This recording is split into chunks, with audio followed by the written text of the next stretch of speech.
नमस्कार, मैं हूं आपके साथ नेहा दुबे। एपीएन के लोकप्रिय कानूनी प्रोग्राम लीगल हेल्पलाइन में आप सभी का बहुत स्वागत है। इसमें हमारे कानूनी विशेषज्ञ रोजमर्रा की जिंदगी की समस्याओं से जुड़े कानूनी मसलों पर आपकी शंकाओं का समाधान करते हैं। आप इस प्रोग्राम से जुड़ सकते हैं और फोन करके कानूनी राय ले सकते हैं।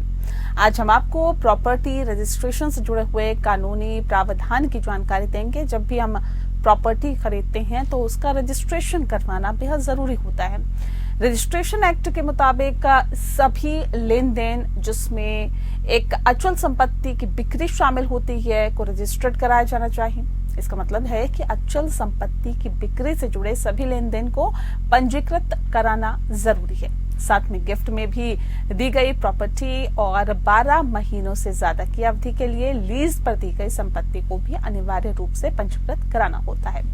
रजिस्ट्रेशन के लिए जरूरी दस्तावेज जमा करवाने पड़ते हैं और साथ में उचित फीस भी देनी पड़ती है। ये तो ठीक है बुनियादी जानकारी।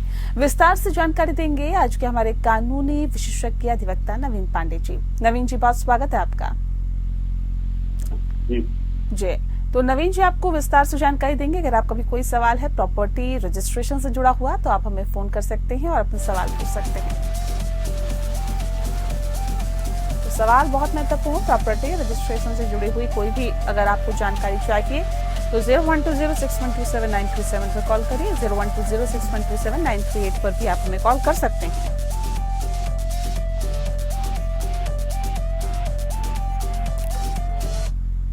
और नवीन जी लगातार हमारे साथ बने हुए हैं। नवीन जी, सबसे पहला और महत्वपूर्ण सवाल ये कि संपत्ति पंजीकरण क्यों करवाया जाता है और कितना आवश्यक? नेहा जी, देखिए, जब भी हम कोई भी वस्तु खरीदते हैं तो उस पर दो तरह के अधिकार हमारे पास होते हैं। पहला तो होता है उस वस्तु पर काबिज होना जी, और दूसरा उसका मालिकाना हक। जब भी हम कोई संपत्ति खरीदते हैं, हमने पैसे दे दिए और विक्रेता ने हमें उस संपत्ति का कब्जा दे दिया। हाँ। कब्जा मिलने के बाद में हम मन ही मन अपने आप को उसका मालिक मान सकते हैं। हाँ। है ना? लेकिन जब तक संपत्ति का पंजीकरण नहीं होता है, हमारे पास ऐसा कोई प्रमाण नहीं बनता जिसके आधार पर उस संपत्ति के ऊपर हम अपना मालिकाना हक साबित कर सके। अब कोई अन्य वस्तु यदि हो तो कब्जा मिलने के बाद में हमें कोई फर्क नहीं पड़ता, क्योंकि उसको हम लेके जब आते हैं तो अपने घर में कहीं भी उसको सुरक्षित रख सकते हैं। लेकिन संपत्ति के साथ ऐसा नहीं होता। संपत्ति ऐसी चीज है जो खुले में रहती है और कोई भी उस संपत्ति के ऊपर कभी भी काबिज हो सकता है गैर कानूनी तरीके से। अब यदि कोई गैर कानूनी तरीके से कब्जा कर लेता है तो ऐसे में यदि आपकी संपत्ति का पंजीकरण नहीं हुआ है तो कोई भी व्यक्ति इस बात को साबित करने में उसे बहुत ज्यादा कठिनाइयों का सामना करना पड़ेगा कि वही उस संपत्ति का स्वामी है। तो इसलिए यदि अपने हितों की रक्षा करनी है संपत्ति के मामलों में, उसके मालिकाना हक को सही तरीके से साबित करने के लिए दस्तावेज यदि कोई भी व्यक्ति चाहता है तो जब भी कोई संपत्ति खरीदे उसका पंजीकरण अवश्य कराए, क्योंकि यही एकमात्र दस्तावेज है जो आपके स्वामित्व को साबित करता है। जी, ठीक है। क्या संपत्ति पंजीकरण कराना बेहद अनिवार्य होता है और क्यों अनिवार्य होता है, बताइए, क्योंकि ये तो आपने काफी डिटेल में बताया, लेकिन थोड़ा सा और इसको डिस्क्राइब करें।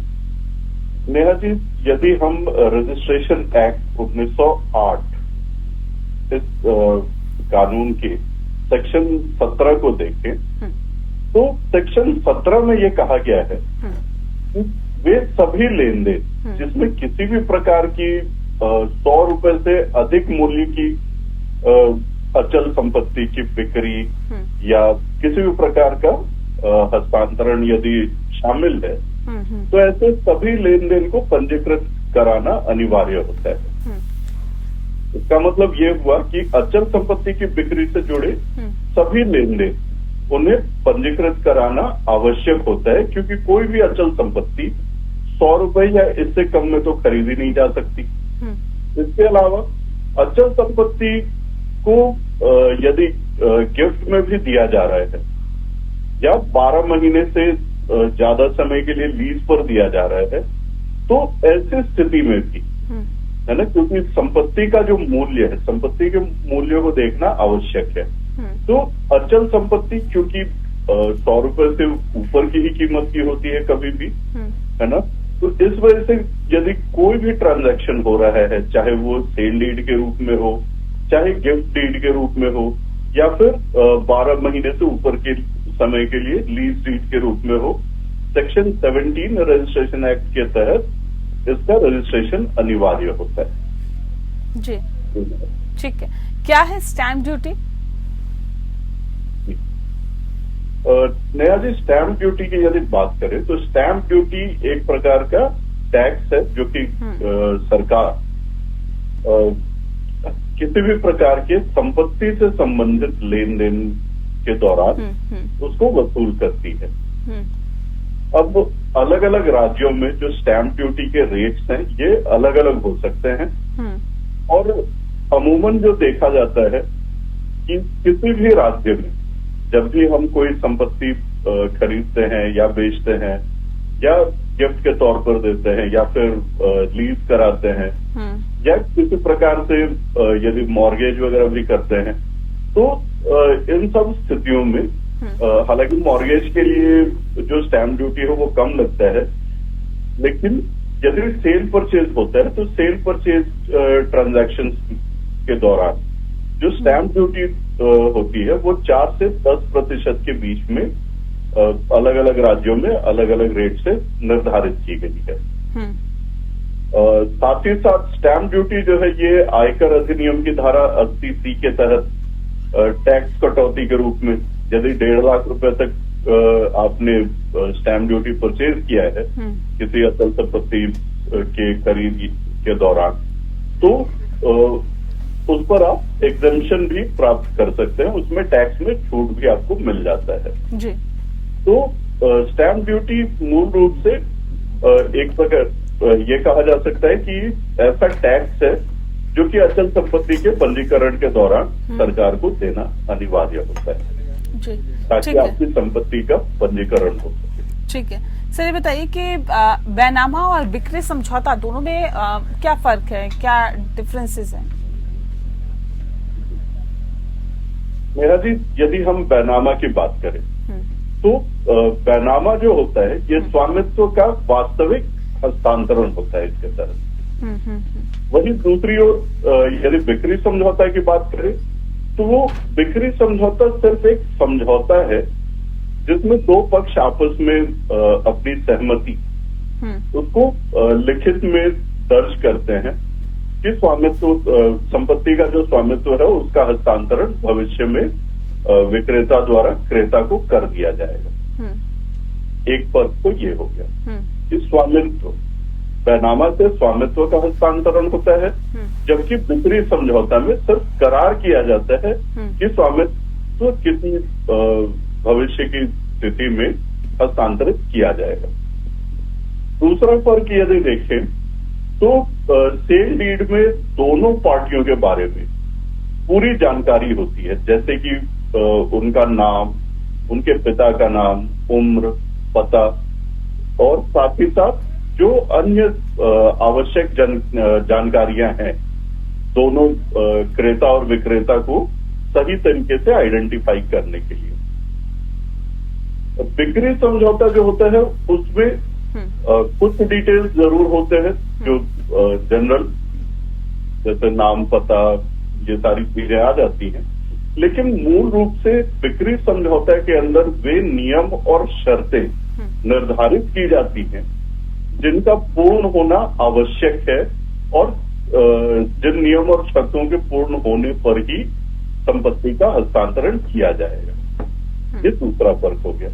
तीसरा फर्क, सेल डीड के जरिए जो भी संपत्ति में अधिकार हैं वो सारे पुराने मालिक से नए मालिक को हस्तांतरित कर दिए जाते हैं, लेकिन बिक्री समझौता में कोई अधिकार जो है वो हस्तांतरित नहीं होता है।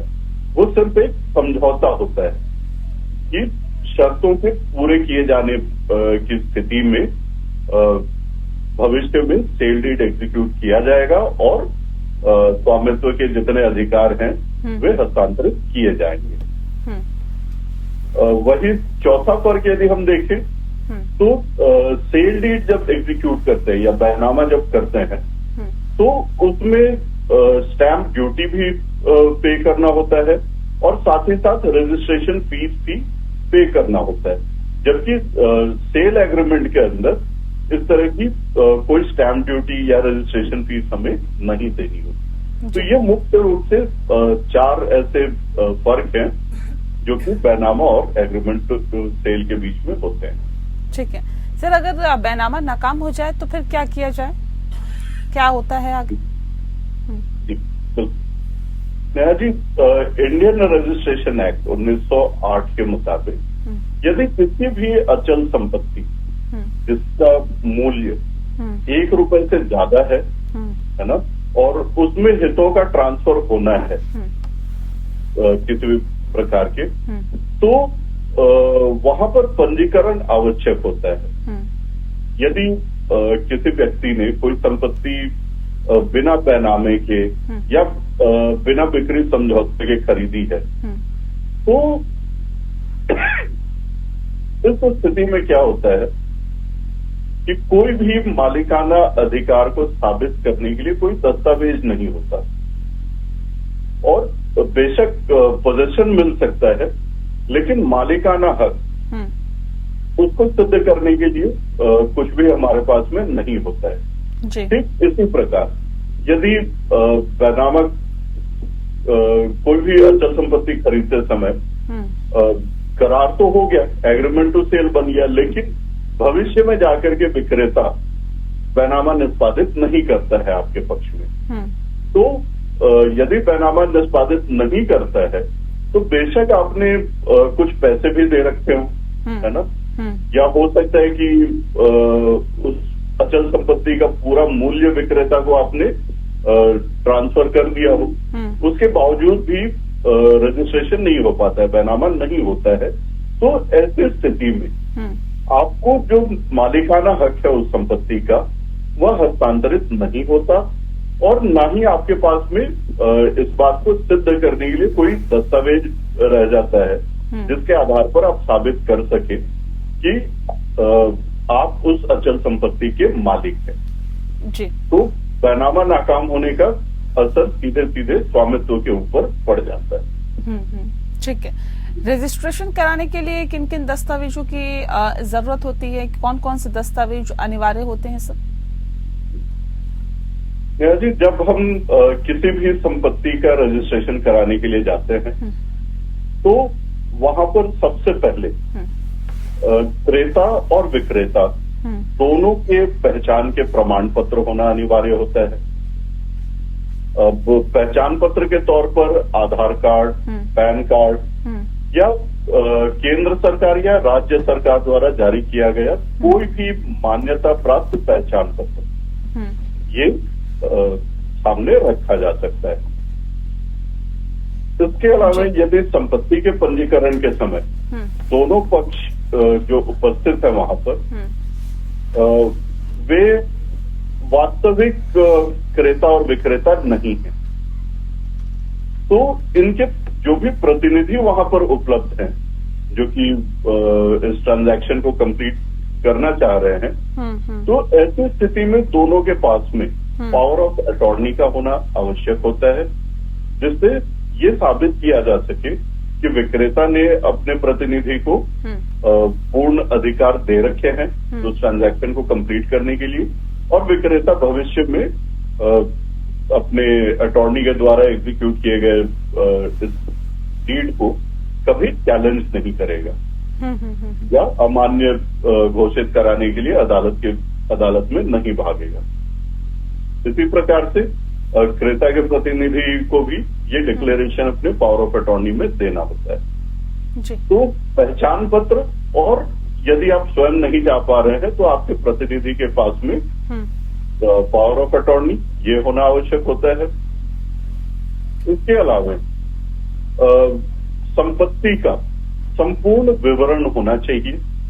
और पूर्व में भी यदि किसी प्रकार के ट्रांजैक्शन हुए हैं, है ना, कोई क्रय विक्रय हुआ है, तो उससे संबंधित जितने भी दस्तावेज हैं, जो कि पूरी चेन को स्थापित करता है कि कब किसने किसको बेचा, और जो वर्तमान में जो भी स्वामी है, जो कि विक्रेता के रूप में विक्रय कर रहा है, उस तक ये संपत्ति किस प्रकार से पहुंची है। तो ये पूरा जो सेल का चेन है, इससे संबंधित दस्तावेज भी होने आवश्यक है। जी, ठीक है। इसके अलावा स्टैम्प ड्यूटी पे करके स्टैम्प पेपर्स परचेज करना आवश्यक होता है। और साथ ही साथ इन सबको लेकर के आपकी फोटोग्राफ्स होनी चाहिए, और सेल डीड जो है वो लिखित में होना चाहिए। ये सब लेकर के रजिस्ट्रार के समक्ष जब आप इन दस्तावेजों को प्रस्तुत करते हैं, उसके बाद रजिस्ट्रार इन दस्तावेजों को वेरीफाई करने के बाद भी रजिस्ट्रेशन की प्रक्रिया को आगे बढ़ाते हैं। आज दरअसल हम बात कर रहे हैं प्रॉपर्टी रजिस्ट्रेशन के रिगार्डिंग, और नवीन जी लगातार हमारे साथ बने हुए हैं। ब्रेक पे जाने से पहले तमाम सवालों का जवाब नवीन जी ने दिया था और बताया था कि क्या क्या दस्तावेज अनिवार्य होते हैं, किन दस्तावेज को लेकर आप अपनी प्रॉपर्टी का रजिस्ट्रेशन कराने के लिए जा सकते हैं, क्या कुछ खास रहता है, क्या नहीं रहता। लेकिन और भी तमाम सवाल है जिसके बारे में हम जानकारी जुटाएंगे, और नवीन जी लगातार हमारे साथ बने हुए। नवीन जी, ये बताइए कि रजिस्ट्रेशन की प्रक्रिया क्या रहती है, इसका प्रोसीजर क्या है? देखिए, सबसे पहले जो कि संपत्ति हम खरीद रहे हैं, हाँ। हमें ये देखना होता है कि संपत्ति कहाँ पर। जी, चलिए, नवीन जी से संपर्क टूट गया, एक बार फिर से हम संपर्क साधने की कोशिश करते हैं।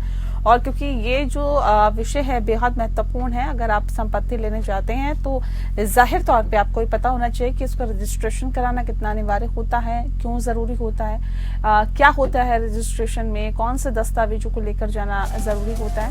अगर आपका भी कोई सवाल है तो आप हमें कॉल कर सकते हैं, सीधे आप हमारे साथ जुड़ेंगे 0120612793 पर कॉल करिए, या फिर 0120612793 पर भी आप हमें कॉल कर सकते हैं। फोन करके आप कानूनी राय ले सकते हैं। नवीन जी लगातार हमारे साथ जुड़ा हुआ। नवीन जी, अपने सवाल जो जवाब दे रहे थे, आप उस पर आ जाइए प्लीज। देखिए, जो रजिस्ट्रेशन की प्रक्रिया होती है, हाँ। इसमें सबसे पहले जिस स्थान पर संपत्ति स्थित है, हाँ। वहाँ के सर्कल रेट्स को देखना होता है। सर्कल रेट्स देखने के बाद में सर्कल रेट के आधार पर उस संपत्ति के मूल्य का आकलन करना होता है। ये पहला कदम है। दूसरा कदम ये होता है कि सर्कल रेट और जो वास्तविक बाजार मूल्य है, इनकी तुलना की जानी चाहिए।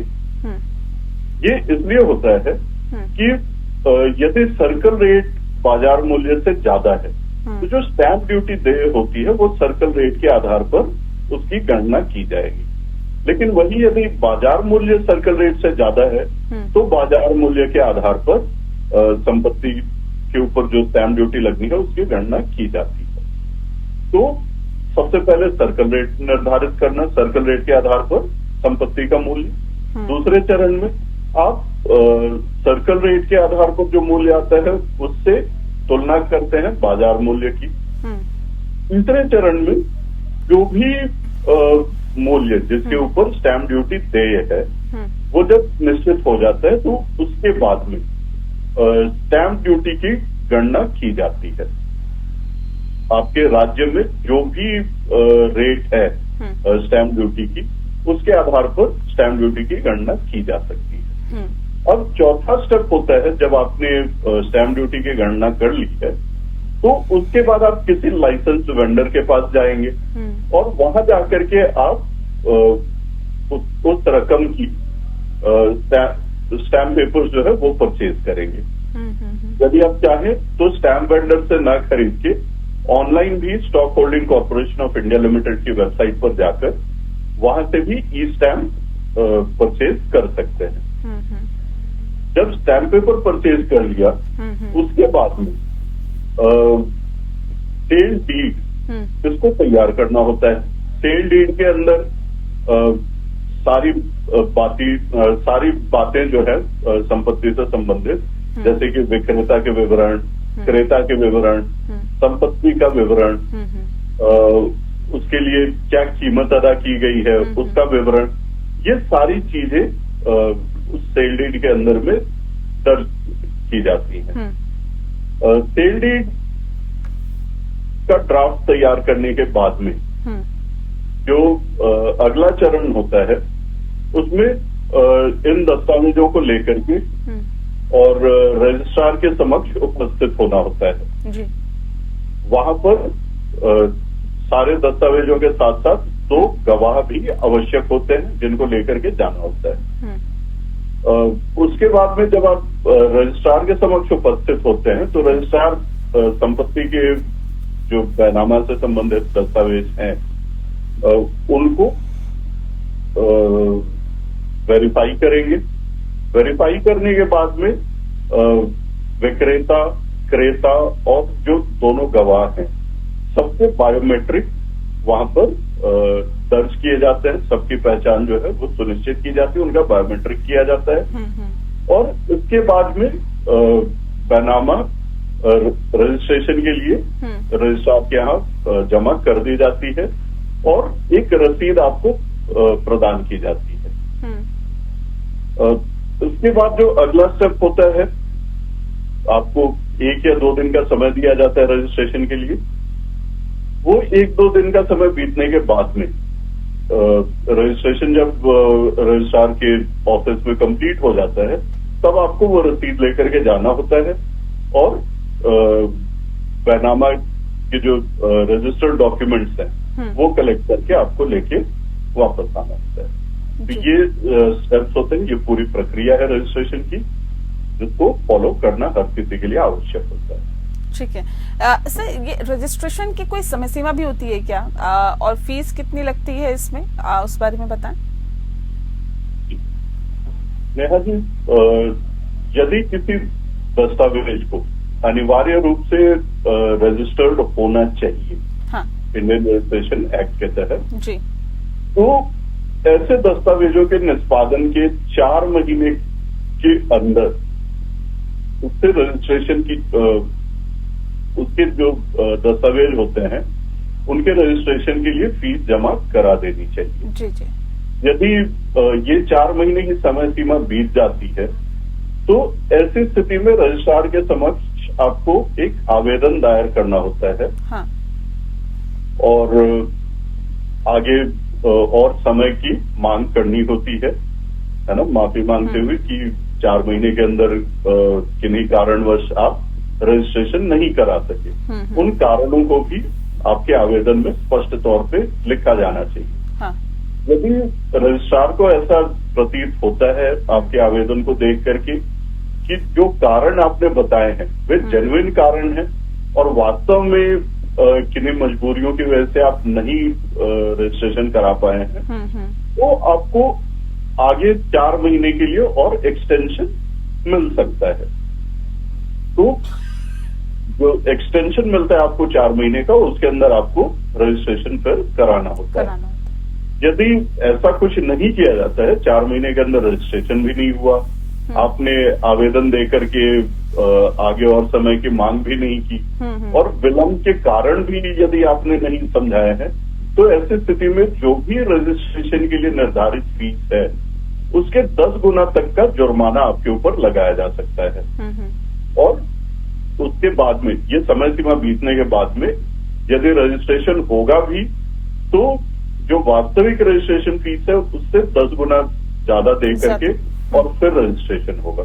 तो इसलिए समय रहते जो 4 महीने का निर्धारित समय है उसके अंदर ही अपने बैनामे से संबंधित दस्तावेजों का रजिस्ट्रेशन करा लेना चाहिए। जी जी जी, बहुत शुक्रिया आपका नवीन पांडे जी, आपने बहुत ही विस्तार से रजिस्ट्रेशन से संबंधित जानकारी हमारे दर्शकों को दी, इसके लिए आपका बहुत बहुत शुक्रिया। लीगल हेल्पलाइन में फिलहाल के लिए इतना ही, मुझे दीजिए इजाजत, नमस्कार।